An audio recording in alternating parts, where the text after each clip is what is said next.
bien plus qu'une simple saison. Martin Lassoudière est sociologue, il se rend en hiver comme d'autres se rendent en Patagonie, pour l'étudier, en révéler le moindre détail. On a suivi son regard à la recherche d'un hiver particulier, celui des déneigeurs. Mais pourquoi l'hiver? Parce que personne s'y intéressait. À mesure où c'est quelque chose que j'ai vu aucun sociologue, aucun ethnologue en France travaillant sur un tel thème, ça me paraissait presque étonnant et voire même scandaleux par rapport à tous les gens qui subissent l'hiver, qui subissent la neige. Je me disais, il n'y a pas de raison, il n'y a pas que les sports d'hiver, il y a aussi tous les ruraux, tous les agriculteurs qui sont dans la neige et on n'en parle quasiment pas, sauf quand les villages sont bloqués et dans le fond c'est une saison comme une autre, il y a la vie sociale. Moi personnellement, je note un maximum de choses d'abord pour être sûr de ne rien oublier ou de rien laisser passer de ténu, justement d'anecdotiques, etc.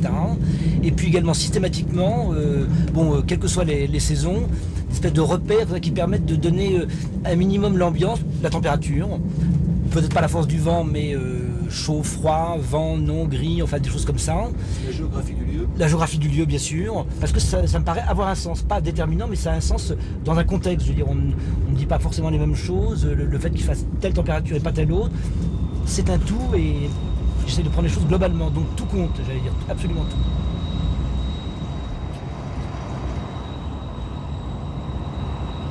Les déneigeurs, comment je les ai connus? Je les ai connus en étant à côté des assistés, si on peut dire, de l'hiver, c'est-à-dire des gens qui vivaient au quotidien, donc bloqués périodiquement par la neige.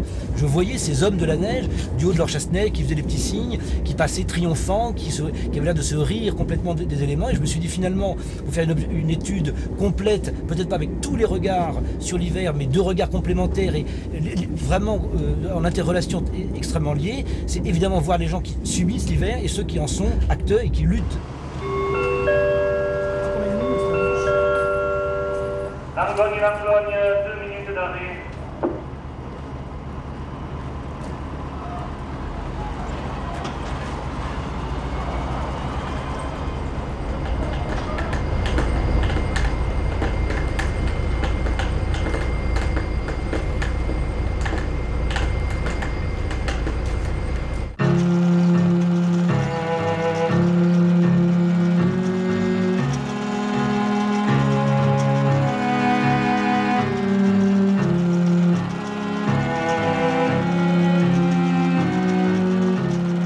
On imagine mal aujourd'hui une région isolée de longs mois par la neige. Pourtant, sur le plateau ardéchois, à 1200 mètres d'altitude comme ailleurs dans le Massif central, l'administration chaque année se trouve devant la nécessité de déneiger, d'ouvrir des routes, de lutter contre ce qu'elle appelle l'isolement hivernal. Pour la subdivision de Langogne, service territorial du ministère de l'Équipement, autrefois appelé les ponts et chaussées, ce sont plus de 400 km de voies qu'il faut dégager de la neige qui les efface. C'est le rôle des déneigeurs dont l'activité s'inscrit comme autant de traces visibles dans le paysage.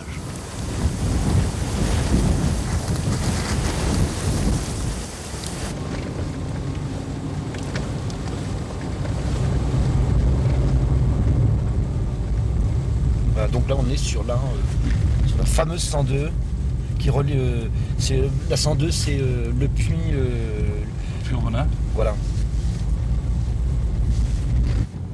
Et en fait, votre circuit, en tant que patrouilleur, votre circuit, vous le décidez en fonction de la météo, de... Ah non, mais on a un itinéraire toujours le même. Toujours le même. La pierre plantée et maille, ouais. Les déneigeurs savent tous que maîtriser la neige, c'est d'abord gérer l'imprévu. Il faut sans cesse surveiller, parcourir le territoire pour établir un état des lieux toujours à recommencer.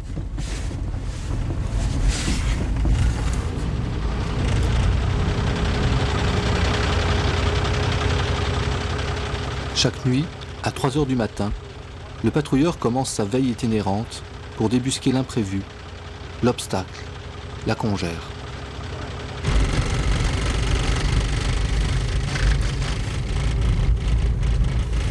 Et là donc... On est pas même, on y reste.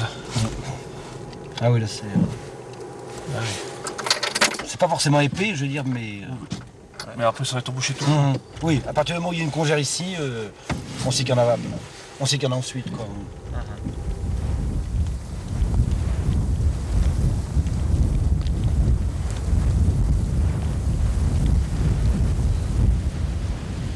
Ici, la neige, les congères, la burle sont des choses sérieuses.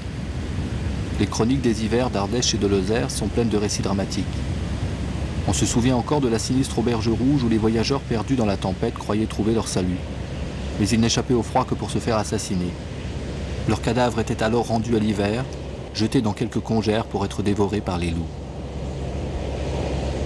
Le col des Trois Sœurs porte quant à lui le souvenir d'un autre drame. Un soir d'hiver, 3 sœurs partirent danser. Au retour, prises dans la tourmente, elles s'épuisèrent jusqu'à tomber et furent retrouvées ensevelies dans la neige. Pour le sociologue, ces histoires de morts, de loups et de burles ne sont pas que les chroniques d'hiver perdus. C'est indescriptible. C'est pire que le Sahara. Il n'y a aucun moyen d'y échapper, si on peut dire. Ah, ben, si vous faites prendre la neige, vous tournerez en rond tant que vous n'êtes pas fatigué, mais vous tournerez toujours à la même place. Contrairement à ce que vous puissiez penser, et puis vous tournez jusqu'au moment où... Donc, mais ça n'existe plus maintenant, mais avant chaque année, il y avait 1 ou 2 personnes qui mouraient dans la neige, qu'on retrouvait dans la neige.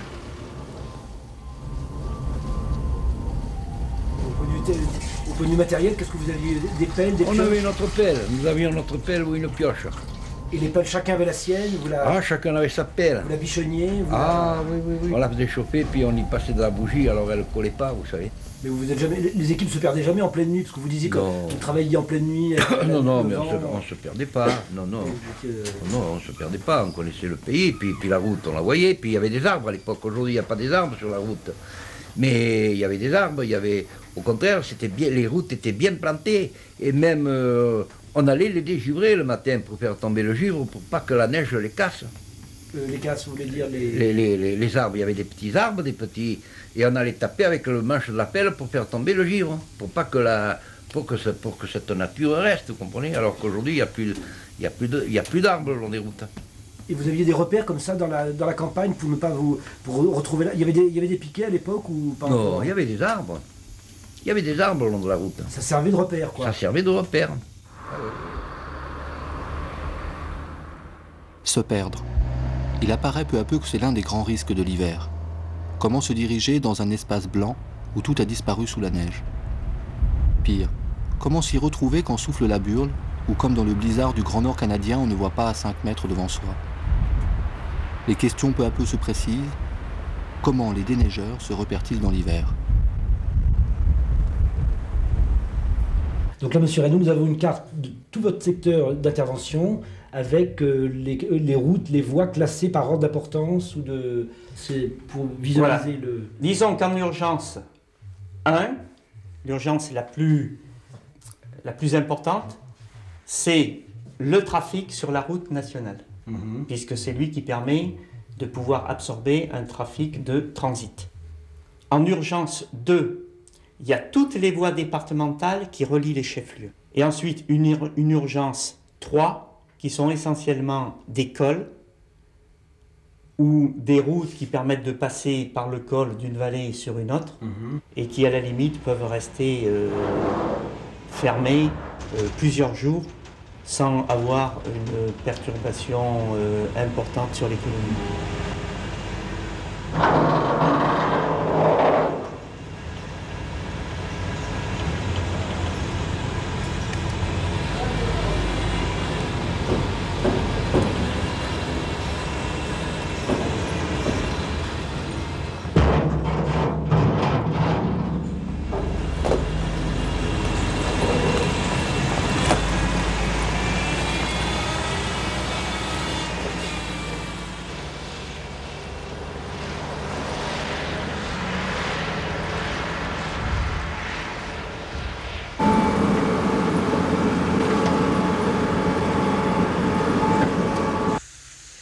Le talus d'une route. Voilà la voie. En contre-haut, un talus. En contrebas, un ravin. La formation de congères vient essentiellement du vent. En Ardèche, on appelle ça la burle. En fait, c'est le nom donné à la bise qui vient du nord. Le sens du vent. Donc il prend la route, donc on va dire l'ensemble en travers, quoi. Voilà. Côté, quoi. D'accord. au pied du talus, une zone de turbulence qui fait tourbillonner la neige, et en tourbillonnant, elle est ralentie, et en étant ralentie, elle se dépose. Et toute cette partie est un dépôt de neige provoqué par le vent qui obstrue totalement la route.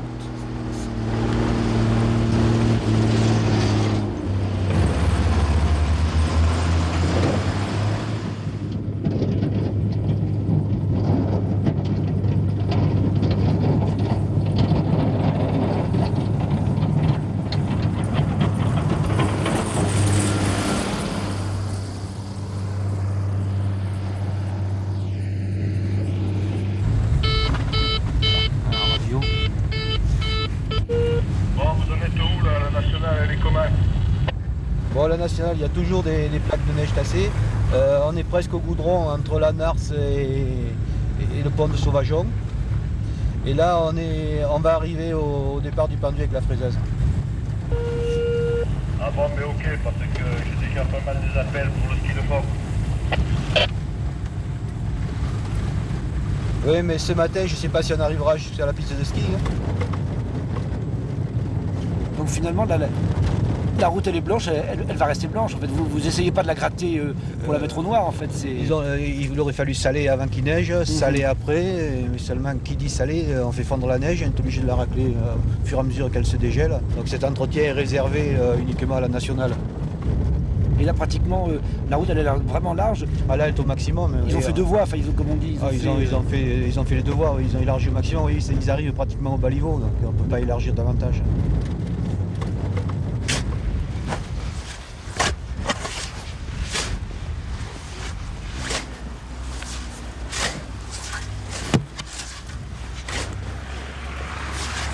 C'est bon, les voitures le voient là-bas. Vous le voyez, le panneau fermé là? C'est bon là. C'est bon? Et d'ordinaire, vous l'ouvrez régulièrement, le col du On pendu, l'ouvre assez régulièrement, oui. Et le relais, donc là pareil, vous essayez le plus possible, quand les conditions le permettent, de mais là, disons, à d'ouvrir. chaque fois qu'on ouvre le CD 239, au passage, on ouvre la route qui va au relais parce qu'il y a un dépannage à faire, qu'on ne soit pas embêté. Après, si on laisse la neige se tasser, il est plus possible d'enlever.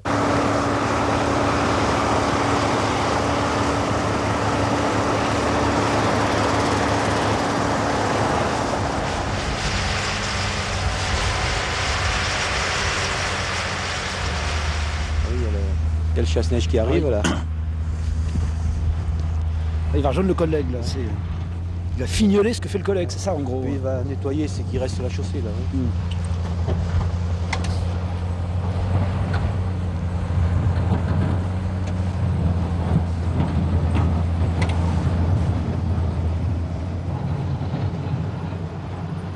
Et là, comment ils sont synchronisés là, le chasse-neige et ils passent toujours dans le même ordre, l'un devant l'autre ou... Lorsqu'il n'y a pas trop de neige, le chasse-neige passe devant. Et lorsqu'il y a une congère, le chasse-neige s'arrête. On fait passer la fraiseuse, elle dégage la congère. Et le chasse-neige reprend la place à l'avant. Ce chasse-neige est beaucoup plus rapide que la fraiseuse. La fraiseuse, c'est un véhicule qui avance très lentement. Ça peut mettre pas 4-5 à l'heure au maximum, mais un fraisage lorsqu'il n'y a pas trop de neige.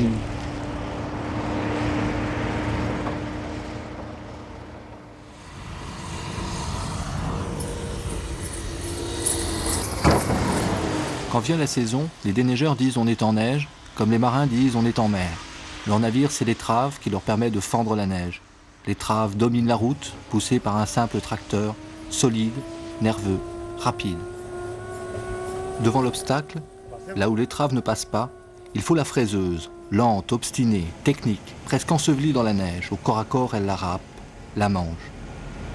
C'est l'outil de la patience, de l'expérience. Évidemment, il y a les hommes de l'étrave et ceux de la fraiseuse. C'est une question de goût, d'âge aussi, peut-être de caractère.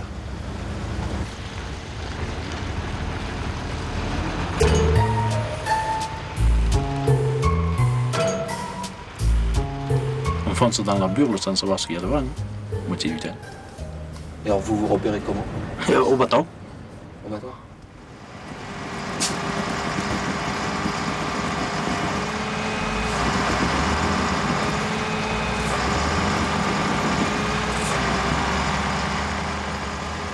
Alors, vous faites comment? Parce que vous ne pouvez pas quand même dégager la congère avec la voiture. Eh bien, on va le plus près possible et puis on l'accroche. Hein. Il faut la tirer. Là, il faut y descendre dans la burle. C'est pas le plus marin.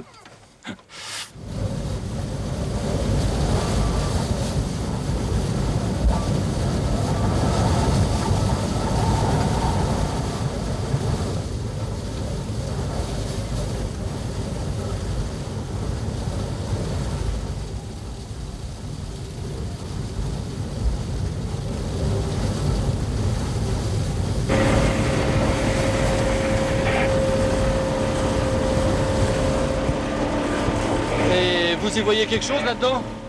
Pas toujours. Lorsqu'il burle, on n'y voit rien du tout. Oui, mais là, comment vous faites pour vous repérer? Ben, on a quelques repères, hein, comme on passe assez souvent sur les routes. L'été, on a les poteaux, on sait à quelle distance ils sont à peu près, puis les bâtons.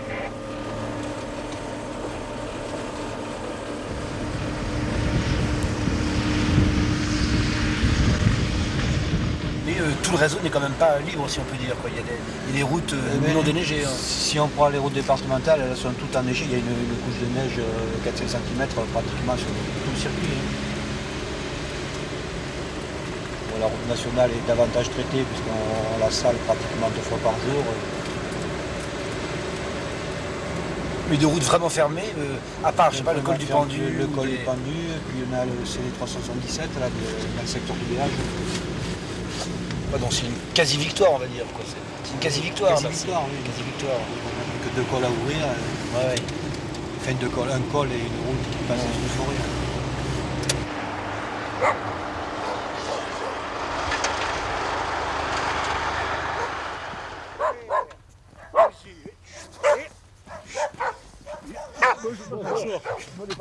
Bonsoir, ça va? Vous venez de où? De quel pays? Paris. Paris?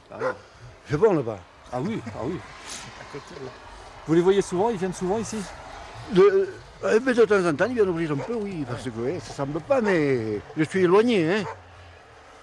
Je suis éloigné. Et en plus que c'est pas contourné le chemin, c'est ça. Ouais.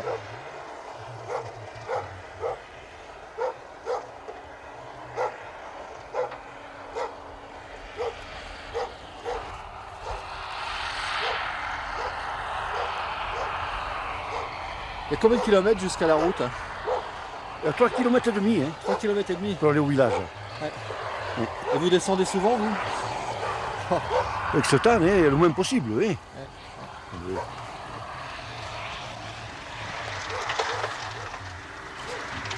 Nous avons encore chance qu'ils ouvrent un peu autrement.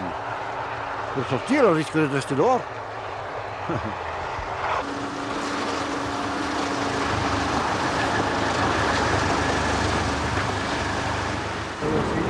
Oui.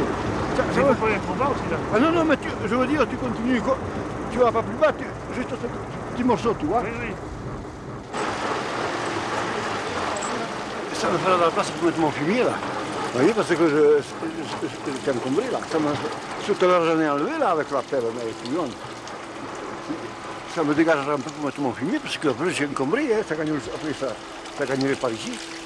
Oui. On s'habitue à tout, bien sûr. Avant, c'était pas pareil, il y avait plus de monde, puis il y avait des voisins à côté, il y avait tout ça, puis il y avait les parents, il y avait tout, on était plus de monde. Mais maintenant, je suis tout seul ici. Alors, le plus que vous voyez, c'est les cantonniers quand ils viennent vous déneiger. Enfin, principalement l'hiver, oui. L'hiver, oui. Oui. Et le facteur, bien sûr, quand c'est ouvert, ouais. Le facteur, quand c'est ouvert, il monte. Qu'est-ce que vous pouvez faire dans ces cas comme ça? Ben, nous, on déneige lorsque c'est possible. Hein. Oui.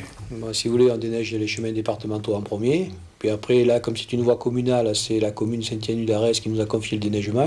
Alors, sitôt qu'on est libre, bon, on vient le faire. Mais ce monsieur, quand même, c'est un cas un peu particulier, il est très gentil, puisqu'il ne nous demande pas de l'ouvrir systématiquement.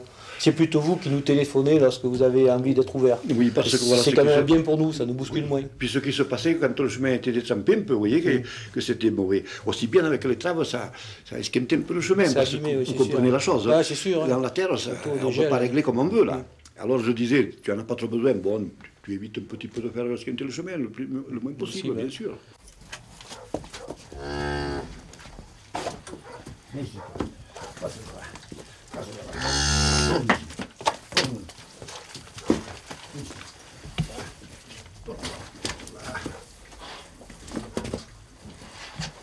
J'avais pas fait téter mes veaux encore, tu vois, et là je commençais à bramer, hein. Et languisser de téter maintenant.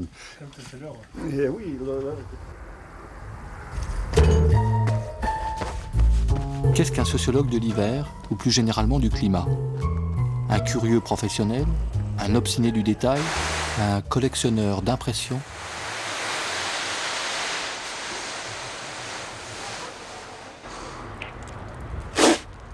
Voilà du sel. C'est du sel. C'est du vrai sel. C'est pas du sable, c'est du sel. Tous ces éléments doivent être traités, analysés, ordonnés. Le sociologue doit alors prendre du recul et comparer. Comparer ce que disent deux voisins, comparer les hivers d'aujourd'hui à ceux d'hier, les hivers d'ici et d'ailleurs. Et de ces rapprochements parfois insolites, un sens apparaît. Jamais absolu ni définitif, mais comme une piste, un signe, un repère, simple bâton dans la neige. Les sociologues aussi plantent leur baliveau. Alors là, c'est un truc très mystérieux. Qu'est-ce que c'est exactement, monsieur? C'est un cryopéomètre. Redites un cryo? Cryopéomètre. Je connaissais pas, là, je reconnais.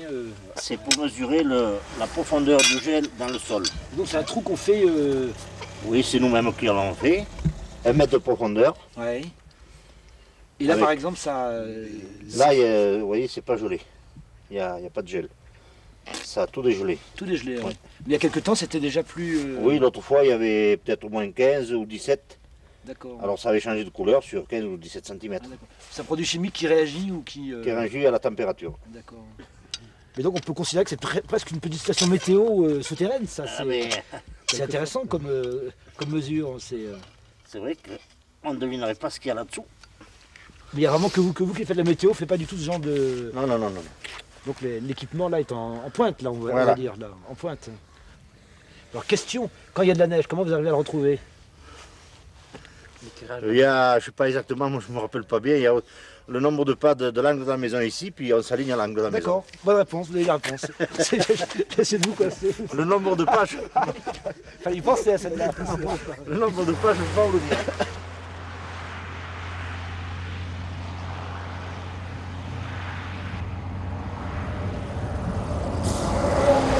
Vent du nord fort, bourrasque de neige, tourmente, neige 2 à 5 cm. RN 102 enneigée glissante, plus 3 km, côte La Chavade. C'est un témoignage extraordinaire, ça c'est... Oui, ça enregistre là, oui. Oui, mais on a toutes les années... Toutes les années, pratiquement, vous avez une chronique météo. Oh, oui. On doit l'avoir depuis plus de 15 ans. Oui, puisque vous disiez, c'est vraiment le terrain, là, c'est pas les prévisions. Non, absolument pas. C'est ce que vous avez vérifié.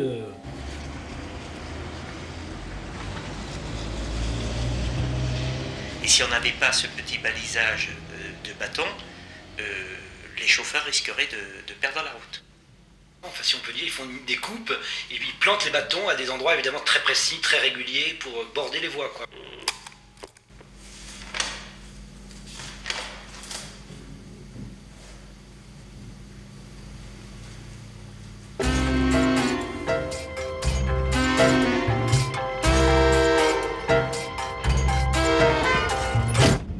La question c'est se repérer dans la neige, c'est d'arriver à se débrouiller sur ce territoire blanc.